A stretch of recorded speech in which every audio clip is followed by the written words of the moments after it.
शुक्रिया सभापति जी। भगवान श्री राम के मंदिर की यहाँ बात हुई, पर भगवान राम के मंदिर में शीश झुकाने से पहले, सिया राम की आराधना से पहले राम को आत्मसात करने की भी आवश्यकता है। कौन है तुलसीदास के राम?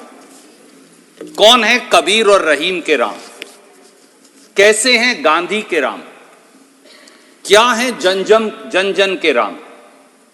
जान लें कि राम तो मोहब्बत का पैगाम है, राम तो न्याय है, राम तो करुणा है, राम तो कर्तव्य का बोध है, राम तो वचन की मर्यादा है, राम मूल्यों और आदर्शों की अनुपालना है, राम तो निर्बल के हैं, दीनहीन के हैं, राम तो शबरी के हैं, राम तो गरीब की झोपड़ी में टिमटिमाता हुआ एक दिया है, राम तो भेदभाव, छुआछूत और विषमता के खिलाफ उठने वाली हर आवाज है। इसीलिए राम सत्य हैं। तो मैं सोचता हूं सभापति जी कि फिर जब राम ही मोहब्बत का पैगाम है, तो फिर राम के नाम पर नफरत कैसे फैलाई जा सकती है?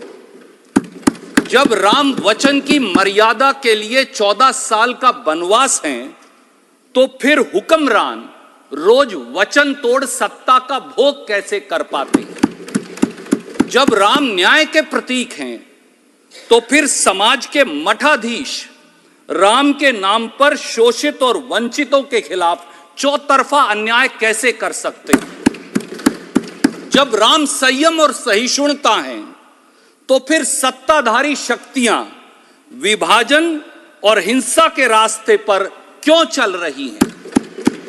जब राम शबरी के झूठे बेर हैं, तो फिर समाज के शोषितों, वंचितों, आदिवासियों, दलितों और पिछड़ों को भेदभाव का कोप भाजन क्यों बनना पड़ता है? जब राम नैतिकता की नीति और आदर्शों की उत्तमता है, तो फिर शासन की नीतियां जनमत के बहुमत को त्याग कर कुछ पूंजीपतियों की गोदी में कैसे बैठ गई हैं? शायद इसीलिए तुलसीदास जी ने कहा है, मेरे साथी है नहीं, अब वो कोट कर रहे थे तो इसलिए, जासु राज प्रिय प्रजा दुखारी, सो निरपवसी नरक अधिकारी। अर्थात जिसके राज्य में प्यारी प्रजा दुखी रहती है, वह राजा अवश्य ही नरक का अधिकारी होता है। सभापति जी, जब राम न्याय, करुणा, संयम, सहिष्णुता, सदाचार, आदर्श और कर्तव्य के प्रतीक हैं, तो राम के नाम पर कभी भी नफरत, नकारात्मकता, निराशा, विवाद, वैमनस्य, विद्वेष और हिंसा नहीं फैलाई जा सकती। यही राम नाम का सार भी है। भगवान राम को हम सब, पूरा देश, पूरी दुनिया मर्यादा पुरुषोत्तम के नाम से जानते हैं। मर्यादा पुरुषोत्तम क्यों सभापति जी? यानी शासक द्वारा मर्यादाओं का अनुसरण और शासक की साधारण से साधारण नागरिक के प्रति जवाबदेही इसका सार है। कोई भी, कैसे भी, कभी भी शासक और सरकार से सवाल पूछ सकता है, जवाबदेही मांग सके, न्याय की आवाज उठा सके, शासक के आचरण पर सवाल खड़ा कर सके। यही तो राम राज्य है। तुलसीदास जी के रामचरितमानस के उत्तरकांड में भगवान राम इसी लोकतंत्र की व्याख्या करते हैं, जब वो जनमत से संवाद करते हैं, और मैं वो 4 लाइन यहां पढ़कर बताना चाहूंगा। सुनहु सकल पुरजन मम बानी, कहूं न कछु ममता उर आनी, नहीं अनीति नहीं कुछ प्रभुताई, सुनहु करहु जो तुम ही सोहाई, सोई सेवक प्रियतम मम सोई, मम अनुशासन माने जोई, जो अनीति कुछ भाषो भाई, तो मोही बरजहु भय बिसराई। अर्थात राम कहते हैं, मैं राजा तो हूं, पर बेलाग कहता हूं, हे अयोध्या जन, आप अपने विवेक से सुनने और करने को स्वतंत्र हैं। अगर मैं भी अनीति करूं, राम ये कहते हैं, अगर मैं भी अनीति करूं तो आप मुझे रोक देना। क्या राम की इस मर्यादा की कसौटी पर आज के शासक और हुक्मरान खरा उतरते हैं? क्या आज सवाल पूछने पर आवाज दबा नहीं दी जाती? क्या सत्ता से सवाल पूछना अब जेल जाने का रास्ता नहीं बन गया? अभी एक्सटेंडेड टाइम पे हैं। क्या शासक के आचरण और नीतियों पर सवाल अब ईडी, सीबीआई, इनकम टैक्स का कोप भाजन बनने पर मजबूर नहीं कर देते? क्या शासक के अंदर एक साधारण व्यक्ति के सवाल पूछने की हिम्मत बची है? शायद इसीलिए तुलसीदास जी ने रामचरितमानस में राम राज्य की अवधारणा को लेकर कहा, दैहिक देविक भौतिक तापा, राम राज नहीं काहुई व्यापा, सब नर करही परस्पर प्रीति, चलही सर्वधर्म निरश्रुति नीति। अर्थात राम राज्य में किसी को तकलीफ नहीं होगी, न बेरोजगारी थी, न महंगाई थी, न संस्थाओं का दुरुपयोग किया जाता था।